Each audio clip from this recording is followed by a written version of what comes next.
Assalamualaikum warahmatullahi wabarakatuh. Waalaikumsalam warahmatullahi wabarakatuh. Bapak-bapak dan ibu-ibu sekalian, tadi telah kita dengarkan pembacaan surat Al-Balad oleh Ibu Rina. Sekarang kita akan mendengarkan bersama penjelasan dari ayat-ayat tersebut dari Pak Ustadz Rizal Al-Hasani, baik dalam segi gramatikalnya maupun dari segi konten ayat itu. Marilah kita dengarkan bersama. Saya persilakan Pak Ustadz untuk memulai. Quran Pak Jani. Assalamualaikum warahmatullahi wabarakatuh. Waalaikumsalam warahmatullahi wabarakatuh. Alhamdulillahirabbil alamin wa bihi nasta'in ala umuri dunya waddin. Wassalatu wassalamu ala asrafil mursalin wa ala alihi wa ashabihi ajma'in amma ba'du. Qala Allah Ta'ala fil Qur'anil Karim, a'udzu billahi minasyaitonir rajim. Bismillahirrahmanirrahim. Inna nahnu nazzalna dzikra wa inna lahu lahafizun. Qala Nabi sallallahu alaihi wasallam, iqra'ul Qur'an fa innahu ya'ti yaumal qiyamah syafi'an li ashabi. Sadaqallahul azim wa sadaqan nabiyul karim wa nahnu ala zalika minasyahidin wa syakirin walhamdulillahirabbil alamin. Pertama-tama dan utama sekali, marilah kita selalu memanjatkan puji dan syukur pada Allah Subhanahu wa Ta'ala atas segala limpahan rahmat dan karunia dari Allah kepada kita, sehingga kita dapat hadir bersama-sama di tempat yang mulia ini. Kalau kita menghitung nikmatnya Allah, maka kita tidak akan mampu menghitungnya. Maka yang bisa kita lakukan adalah mensyukuri nikmat tersebut. La in syakartum la azidannakum wa la in kafartum inna azabi lasyadid. Selawat dan salam tidak lupa disampaikan pada junjungan kita Nabi besar Muhammad sallallahu alaihi wasallam.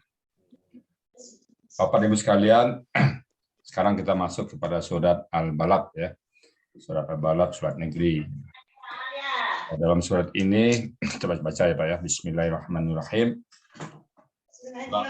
Wa bihadzal balad. Kita sudah selesai baca ayat tentang surga neraka. Sekarang masih bicara tentang itu. La uqsimu bihadzal balad. La tidaklah. Tidaklah uqsimu, aku akan bersumpah bihadzal balad, dengan negeri ini. Apa tuh negeri Mekah? Tidak aku bersumpah, berarti aku bersumpah tidak main-main. Jadi kalau kita baca dari mana, tidak aku bersumpah. Berarti artinya aku bersumpah tidak main-main. Aku tidak pergi ke Palembang kalau tidak ada Pak Agustiar. Itu berarti saya ke Palembang menemui Pak Agustiar. Itu berarti penting itu. Jadi di sini juga itu la uqsimu itu bahasa ya, saya katakan bahasa metafor itu ya. Tidaklah aku bersumpah di negeri ini. Artinya aku bersumpah dengan negeri ini berarti ada sesuatu di negeri ini. Ada apa di balik itu? Silakan para ilmiawan meneliti. Yang saya lihat beberapa poin di situ di Kota Mekah. Satu, hujan susah situ, tapi air nggak pernah putus. Kalau musim kemarau di tempat lain air putus, Pak. Di Mekah hujan mungkin ya sekali setahun tak berapa ya. Tapi air nggak pernah putus. Sumber mata air ada dua di situ. Satu Zam-Zam yang diambil jutaan orang nggak pernah kering, Pak. Sumber Zam-Zam sumbernya di mana? Nggak tahu kita. Sumbernya dari mana? Kemudian rasanya juga beda.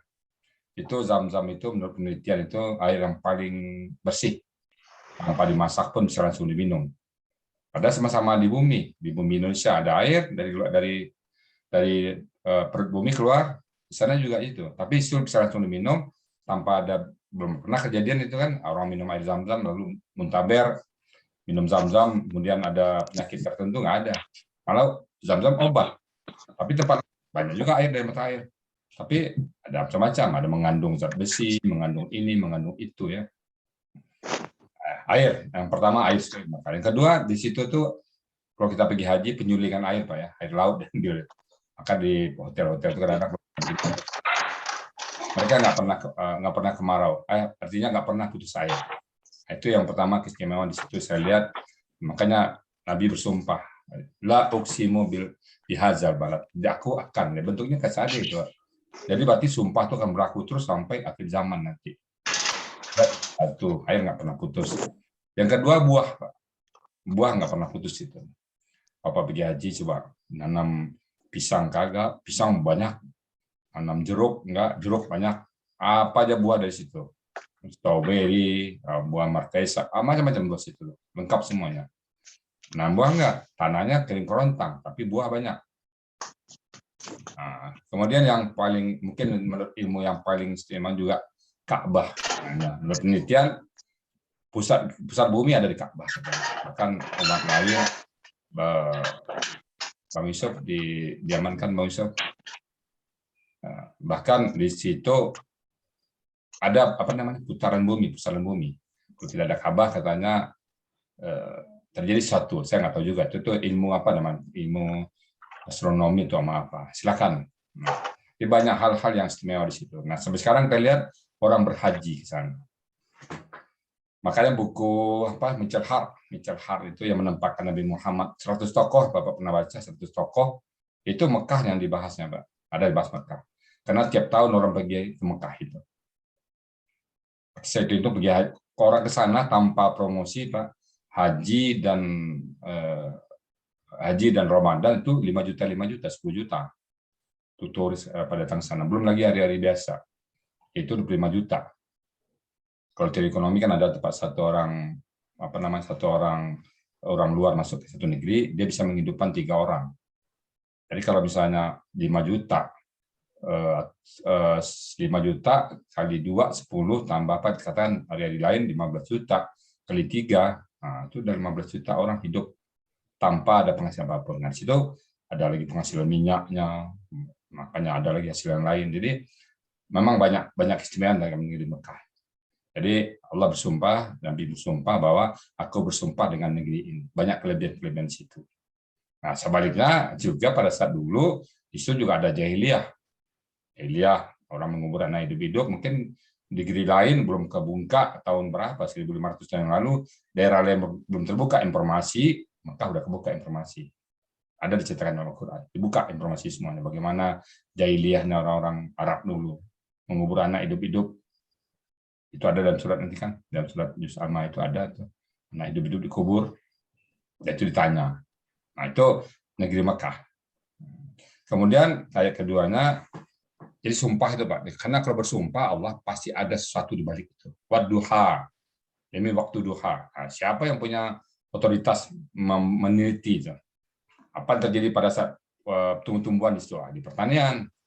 Apa yang terjadi pada saat itu di tempat transportasi, di transportasi.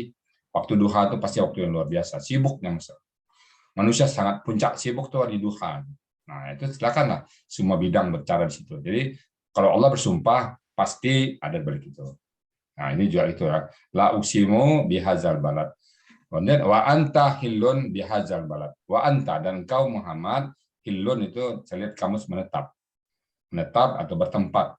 Nah, di negeri ini tinggal di situ. Apa maknanya? Nah, tentu selama ini Nabi turun di tempat lain, di daerah Palestina sana ya. Nah, tiba-tiba di penghujungnya Nabi turun di kota Mekah. Nah, itu, dan engkau bertempat tinggal di sini. Jadi Allah sudah memang khususkan bahwa saat akhir Nabi akhir zaman akan lahir di Mekah. Itu ada nubuatnya di kitab lain nanti. Tapi maaf ngomong dicoret. Wa anta hilun bihadzal balad. Kemudian wa walidin wa ma walad, dan demi bapak dan demi anak. Apa yang ada pada anak. Ini bapak ini dan anak ini dibalikan siapa? Apa nih bapak? Bapak ini dikaitkan kepada Nabi Adam alaihissalam. Anaknya siapa? Anaknya putra-putra Nabi Adam. Nah, kenapa Allah bersumpah seperti itu? Bahwa itulah manusia pertama. Kalau tidak ada Adam, tidak ada kita, Pak. Nah, pada saat Adam sangat-sangat simpel syariatnya. Kenapa? Pada saat itu karena orang belum ada, maka kawin silang. Artinya lahir pada saat itu sepasang-sepasang, laki perempuan. Maka kawin silang. Kabil kawin sama adiknya Habil kawin sama adiknya Kabil. Nah, kawin silang ya. Nah, terjadi peristiwa pertama karena si Kabil tidak setuju dengan seperti itu, maka dia membunuh saudara sendiri. Itulah pembunuhan pertama yang terjadi di muka bumi. Nah, itu Allah katakan di situ demi bapak dan anaknya. Wawalidin wa ma walad, demi bapak dan anak-anaknya, putra-putranya. Kita bersyukur Pak ya, kalau Nabi Adam mungkin nggak ada, ya kita nggak ada. Itulah nenek moyang orang pertama, manusia pertama yang turun ke muka bumi Allah. Memang betul Nabi Adam diciptakan oleh Allah adalah khalifah fil ardi. Memang untuk jadi khalifah. Itu kait dengan ayat wa isqulna lil malaikati inni ja'ilun fil ardi khalifah. Jadi memang untuk jadi khalifah Nabi Adam. Nah, sini Allah bersumpah lagi. Ingat lagi kejadian kita kepada Nabi Adam kita. Ya. Kemudian Allah ingatkan itu, kemudian ini yang penting. Laqad khalaqnal insana fi kabad. Laqad, sungguh-sungguh, qad, sungguh-sungguh. Jadi betul-betul.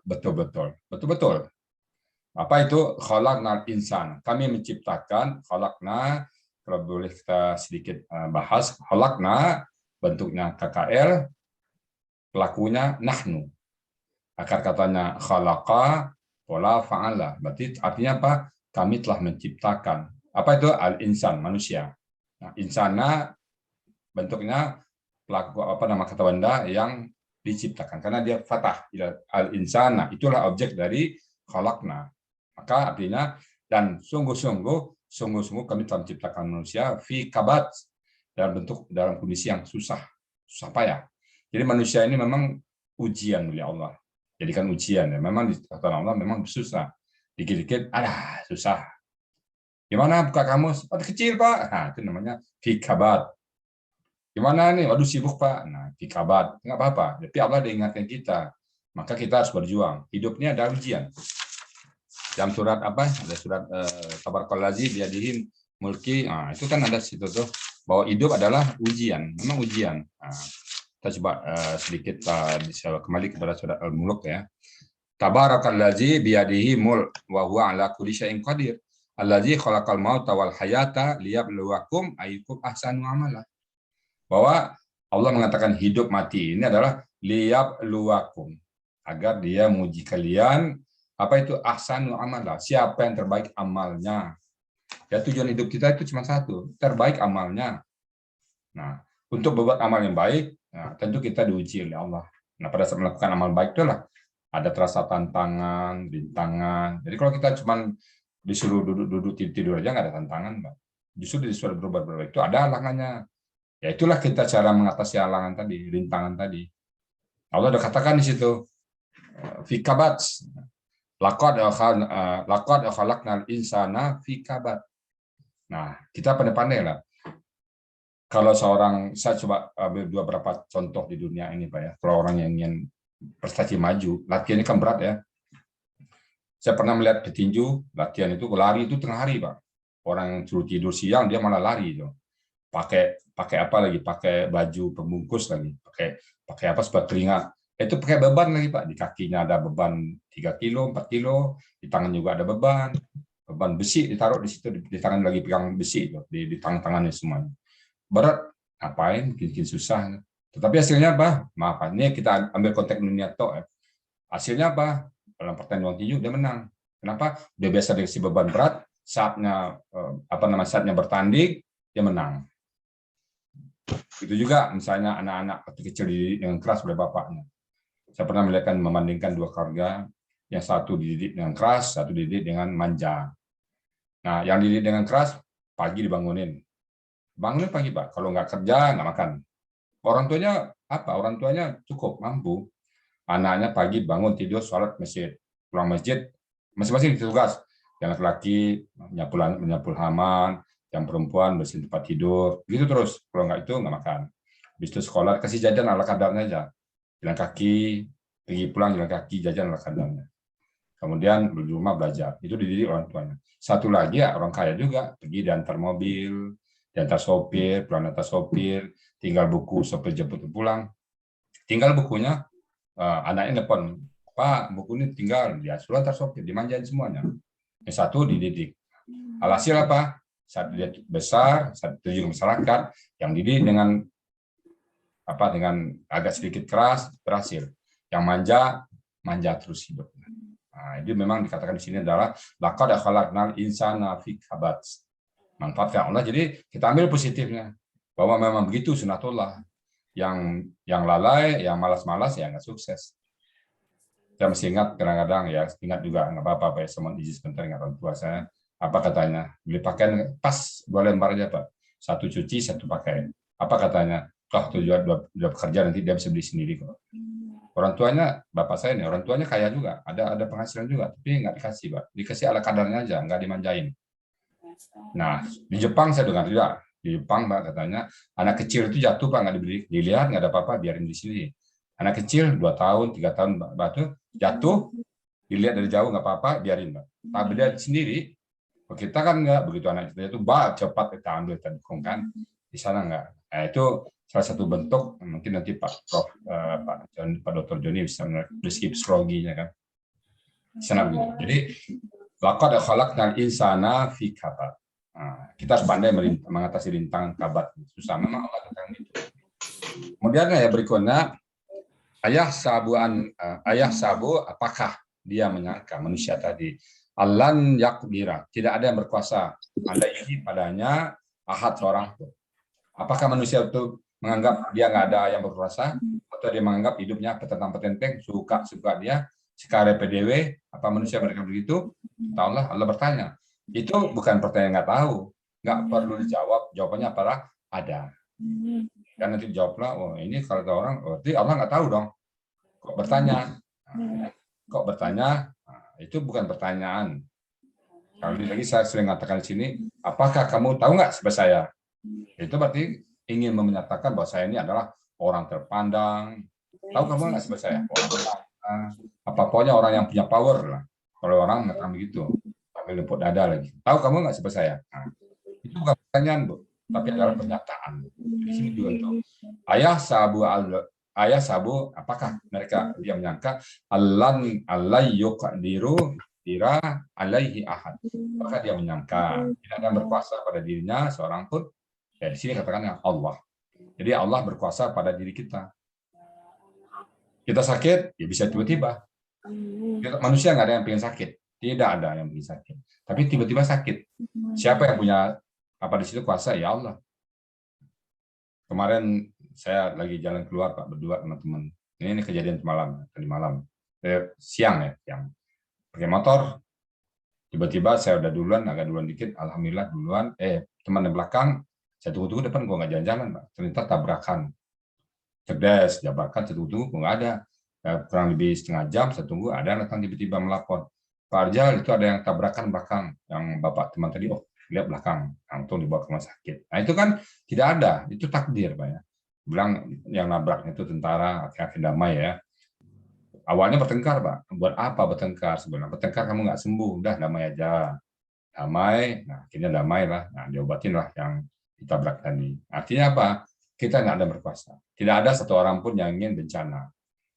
Bu Rina ingin sakit, Pak Joni juga nggak ingin sakit, anaknya nggak ingin sakit, tapi kenapa sakit ada? Itu satu bukti bahwa ada yang berkuasa pada diri kita.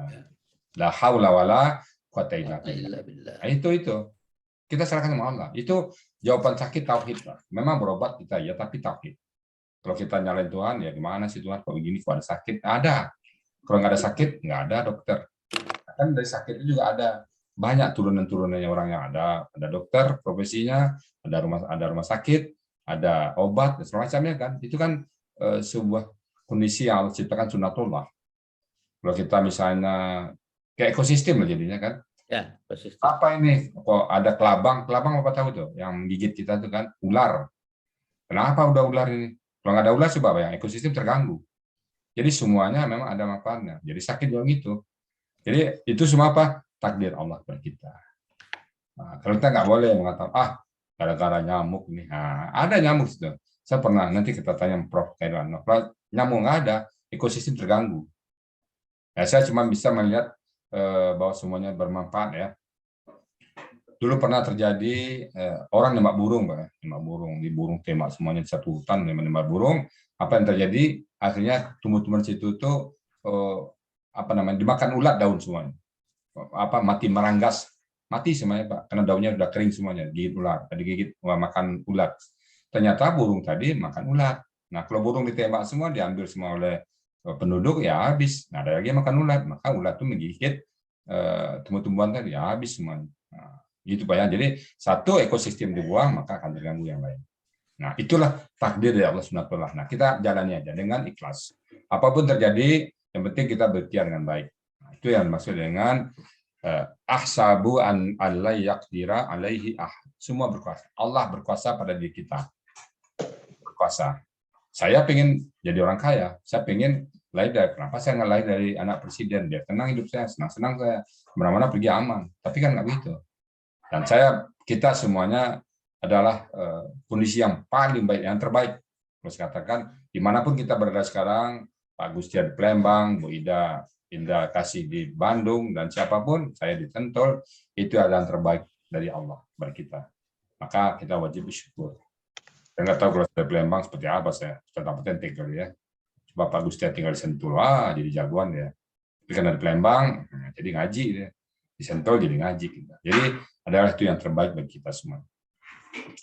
Kemudian yakulu dia berkata, dia manusia itu, dan kalau kita gitu sebaliknya Pak. Apakah mereka mengira tidak ada yang berkuasa? Kita mengira ada yang berkuasa. Tinggal dibalik. Ini kan pernyataan Allah yang murka kepada orang yang menyangka tidak ada orang yang berkuasa. Jadi dia sendiri. Kita balik ya. Kemudian yakulu ahlaktu. Dia berkata ahlaktu. Aku telah menghabiskan malah hartaku. Lubada, banyak sekali. Padahal dia nyumbang cuma 1.000 ke masjid, ngomongnya panjang. Wah, saya kalau nggak masjid itu nggak bisa. Nggak saya nggak berdiri di masjid. Si Anu kalau saya nggak bantu, wah nggak jadi itu. Kan banyak orang seperti itu ngomong kan disebut-sebutnya pemberiannya. Baik dia mengatakan, aku telah menghabiskan banyak harta itu dalam perjuangan Islam. Nah, kita enggak ya. Sebaliknya, ya alhamdulillah titipan Allah memberikan kita titip juga ke jalan-jalan Allah. Kita mengatakan sebaliknya. Jadi ini semuanya serba terbalik, kita harus melakukan serba terbalik. Nah, jadi yakulu akhlak itu dia berkata yakulu itu pakai sade, pelakunya huwa, akar katanya qala, ada huruf sia satu di tengah. Qala, bolanya fa'ala. Yakulu dia berkata akhlak tu bentuknya KKL ada tu, pelakunya ana. Akar katanya apa? Alaka. Alaka itu binasa, kalau ahlaka pola afala membinasakan, menghabiskan. Dia berkata, aku telah menghabiskan malan, hartaku ibadah dengan banyak berkumpul-kumpul, banyak sekali. Jadi dia menghabiskan hartanya yang banyak. Padahal menurut Allah ya seberapa. Nah, kemudian mungkin satu lagi ayat. Nah, kemudian Allah tanya lagi. Ayah sabu alam yarahu ahad. Apakah dia mengira manusia itu bahwa Allah yarahu melihatnya ahad satupun? Ada. Kita tetap mengatakan ada. Dulu pernah ada satu cerita di pesantren, ada santri yang disayang oleh kiainya, sehingga membuat cemburu santri yang lain. Akhirnya kiai itu gimana caranya supaya meredam kecemburuan tadi ya. Bentar ya. Oke, meredam kecemburuan tadi. Akhirnya apa? Dikasihlah burung, dipanggil semua santri tadi, nih kamu sembelih nih burung, pada saat nggak ada yang lihat. Nggak ada yang lihat, pertanyaan bapaknya, statementnya, kamu silakan sembelih burung ini, ayam ini, hewan ini yang diberikan itu di tempat yang tidak dilihat oleh orang. Di tempat yang nggak dilihat, nggak ada yang lihat kamu, silakan. Maka santri yang lain pergi ke kamar, dikunci kamar, sembelih. Ada santri yang pergi ke gunung, dia kiri kanan nggak ada, sembelih. Ada lagi yang pergi kemana-mana, pokoknya pergi tempat gelap, sembelih. Nah, besok ngumpul lagi, lihatin hasil sembelihan itu. Iya, santri semuanya melihatkan hasil sembelihannya. Ini Pak Kiai, hasil sembelih. Di mana kamu sembelih? Di gunung. Kamu disembelih di mana? Di kamar sekunci rapat. Kamu sembelih di mana? Tempat kosong semacam. Ada satu santri yang nyembelih. Nah, kamu kenapa ini? Saya nggak nyembelih Pak Kiai. Kenapa nggak nyembelih? Kan Kiai perintahkan di tempat yang nggak ada yang lihat. Saya pergi ke kamar saya, ada yang lihat saya. Saya pergi ke kamar luar, ada juga yang lihat. Saya pergi ke hutan, juga ada yang lihat. Saya pergi kemana-mana, ada yang lihat. Jadi saya nggak bisa nyembelihnya Pak Kiai. Kan perintah Pak Kiai nggak ada yang lihat. Nah, ada yang lihat katanya. Nah, Kiai langsung ngomong ke saya. Nah, itulah saya sayang ke dia. Tauhidnya bagus, benar tauhid. Itu makanya saya sayang sama dia. Akhirnya santri yang lain diam jadi. Itu yang maksud dengan kemanapun pergi kita ada yang lihat. Itu Allah. Nah, kalau gitu apa? Ya kita tentu berbuat, kalau kita dilihat orang, apa berani kita berbuat sesuatu? Nggak berani kan? Kita menekan potensi kosong ini. Harga barangnya 10, ya oleh orang nanti akan dibuat 15, kita kosong, kita tekan aja. Ada yang lihat, mau nggak? Nggak mau. Kita ada juga, ini ada yang digodain cewek. Ada yang lihat, yuk sini Pak, makan siang kita bareng. Cewek terus ngajak kemana-mana lagi. Mau? Enggak. Kenapa? Ada yang lihat. Jadi kemanapun kita pergi, ada yang lihat. Kalau yang lihat, maka kita berbuat sesuatu yang tidak pengen kita dilihat orang lain. Saya kalau berbuat satu ini, kalau anak saya tahu, malu saya. Kalau istri saya tahu, malu saya. Maka saya nggak berbuat. Kalau istri misalnya kita mau ngobrol sama yang lain, bermesra-mesra. Kalau tahu istri saya gimana? Malu, kita nggak lihat. Nah ini yang melihat kemana-mana kita pergi. Jadi Allah katakan, ahyasabu alam yarahu ahad. Apakah mereka mengira tidak ada yang melihat? Maka kita sebaliknya ada yang melihat. Siapa? Allah.